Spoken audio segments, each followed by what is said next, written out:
welcome. I'm Trish, and you're at Trish's Creative Treasures. Okay, so if you're seeing a bunch of videos in the past next few days, you know, watching me in the same clothes with my hair looking the same, blah, blah, blah. I'm just making a whole bunch of videos back to back just so I have them done and they're ready to go. And I am ahead of the game and I don't have to worry about missing a day. So what we're going to do today is Krista from the Secret Yarnery just put out her monthly 10 question yarny question thing.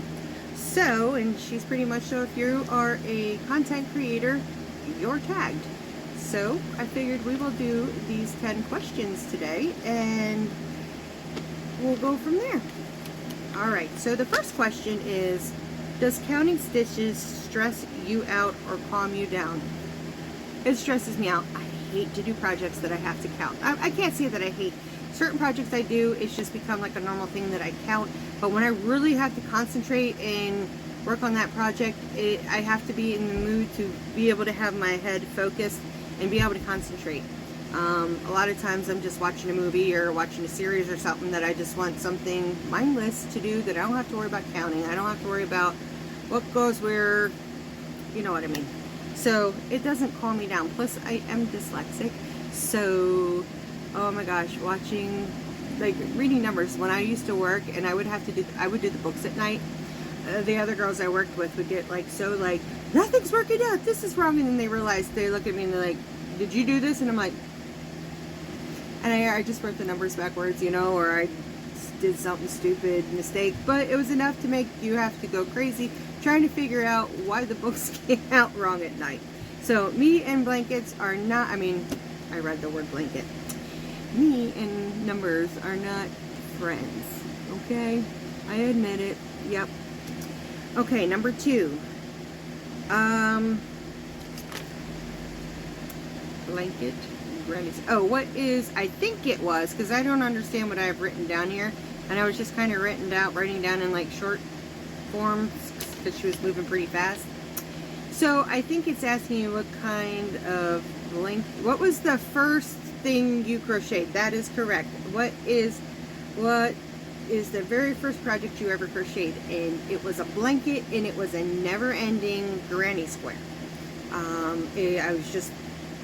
I know I've told this story before where I was pregnant with my first daughter, and my husband and I at the time went to go visit his parents, and I mean, they lived back in like the boonies and some pretty gnarly, you know, like really windy back road streets you'd have to take, hills, and yeah. So, and without any caution of anything, in came a snowstorm, and it ended up being a pretty big blizzard. So we got stuck being there because we had a piece of crap car with crappy tires on it. So my husband's at the time stepmom and his stepsister they were crocheting in there and making these really pretty blankets, which they were never-ending granny squares. So they gave me a hook and yarn, and they started the actual center for me and then showed me what to do to keep going. You know, I could do that going around and around and around. I did that fine. It just took me forever, many years, till I learned how to do the center right. I always would mess up the center. Okay, what did you do with your first project? I gave it away as a Christmas present to my husband at the time's great aunt, who was, my girls called her Nanny Marlene. She babysat them. It was kind of like a grandma to them because she raised John. So I gave that to her and her husband for Christmas. She loved it, but it was so full of mistakes and it was ugly. But at the time I was in love with it because I was so proud of myself for doing that.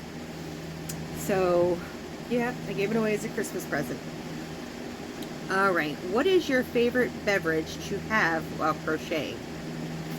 Well, it used to be coffee, but now it's typically water or diet iced tea. That's what I drink. So, I mean, I did have some coffee this morning. I still have a little bit left in my cup, but it's cold, but I don't mind. I like cold coffee. I love iced coffee. But the only creamer we have is pumpkin spice, and I'm not a pumpkin spice creamer person in my coffee. Tiana put the pumpkin spice in because she didn't want to open the new one that I got, which is like a cinnamon, vanilla, and honey one. That's more my thing. Like, I love cinnamon in my coffee. That, I don't like the pumpkin spice stuff because it tastes so much like nutmeg, and I don't like nutmeg. When I do anything that is pumpkin, I add cinnamon and I add cloves.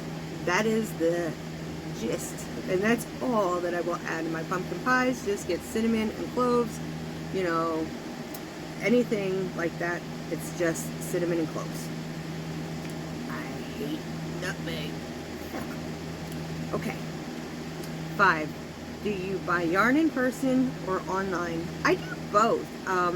I love going to the store so I can touch it and feel it and just actually see the colors, the true form that they are. And I love to be able to bring it home and then I have it right away. But then I also like to order online. You can get really good deals and sales online. And it's such like, you get your box and you're like, oh my God, happy meal, my yarn's here, my yarn's here. You know, that's how it is. So it's like, I love the surprise because half the time, by the time I get my box of yarn in, I have no recollection or memory of what I've ordered. So I like to do both. Number 6, is there a specific stitch or technique you dread doing? No. No, I don't mind doing any stitch or technique. In fact, if they're challenging, I actually enjoy that because I like having the challenge and learning something new that's challenging.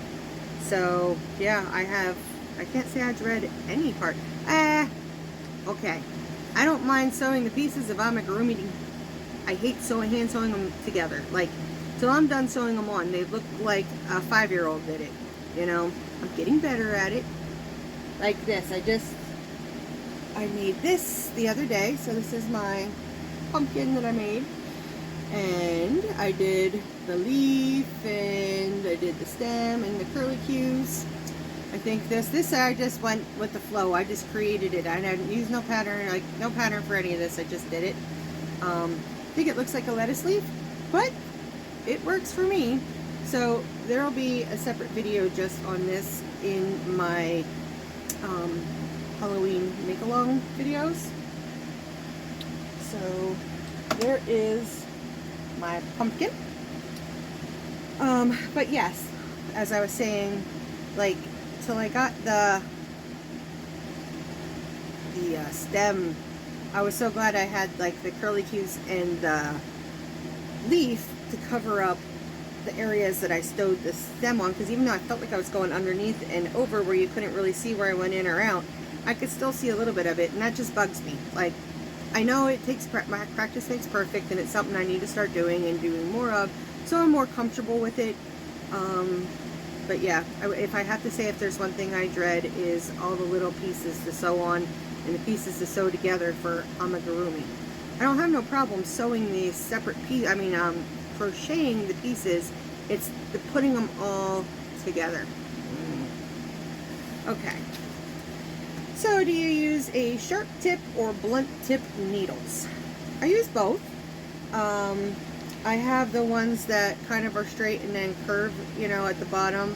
And then they have like a point on them, but it's not like the kind that's going to stab you and you're like, oh, and you got blood coming. But that's mainly what I use now. They have the big eyes. I can't say I have any wide eye, like, I use darning needles a lot too. So like my wide-eyed ones for yarn, they're blunt edged, or they have like that point, but it's not a needle point where if I poke my finger, which I do all the time, I'm not going to actually hurt myself and make my fingers bleed. What advice do you have with fuzzy yarn? Don't be afraid of it. It's fun and it is beautiful. The best thing is you can't look. You've got to feel your stitches, and once you get used to working with it, you kind of are able to see kind of like right where your stitches are going to go. Another easy thing is to not actually work into the stitch, work in between the stitches. And you're not going to know the difference because all that furry fuzzy stuff is going to cover up. I mean, if you happen to mess up and you miss a stitch, or I mean you miss something, most of the time you can't even tell. You are not going to, unless you really shorten up a row, you know, compared to something else, you would have had to miss a lot.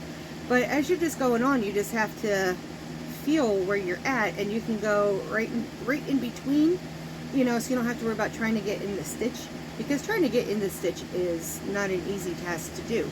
But my advice is just try it. Don't be afraid of it. You can do it. What's the next one? This is number 9. What colors do you pick for fall?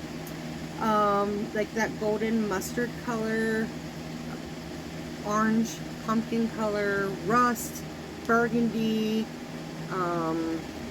maroons. No, not maroons. They're more purpley.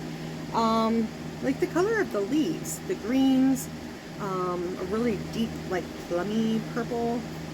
So, yeah, that's my fall colors. And number 10, where is the strangest place you found a crochet hook?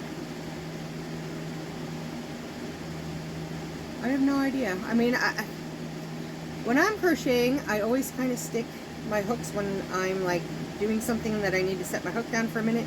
I stick it in between my chest, you know, in the middle, and sometimes it slides down and I forget that it's there, because then it goes underneath my chesticle.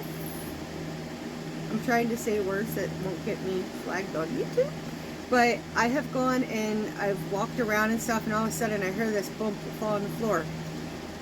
Yeah, it kind of let itself loose, so that would probably be the strangest place, but it's kind of normal to me. But I guess other people, that would be strange that I have a crochet hook where it shouldn't be. But I can't say it's been anything really weird, because my crochet hooks are always like around my bed or in my bed. They've fallen under the bed, behind the bed, because I usually am in bed when I sit and crochet, because that's my comfiest spot to do that. So that is all 10 questions. Now let me think. Do I have anybody? I just want to say, if you have not been tagged, tag You're It. Feel tagged. That if you have a channel, please do these 10 questions. I will put the questions down in the description box. If you do not have a channel and you're a subscriber, or you're just watching this for the first time and you crochet, in the comment section, leave me your answers. Let me know how you feel about all of these things, and what are your thoughts. So, but I'm going to say I am going to tag Sarah from Raven's Crochet. Oh my gosh, my mind is a blank in my head. I'm going to tag Mama G Gear.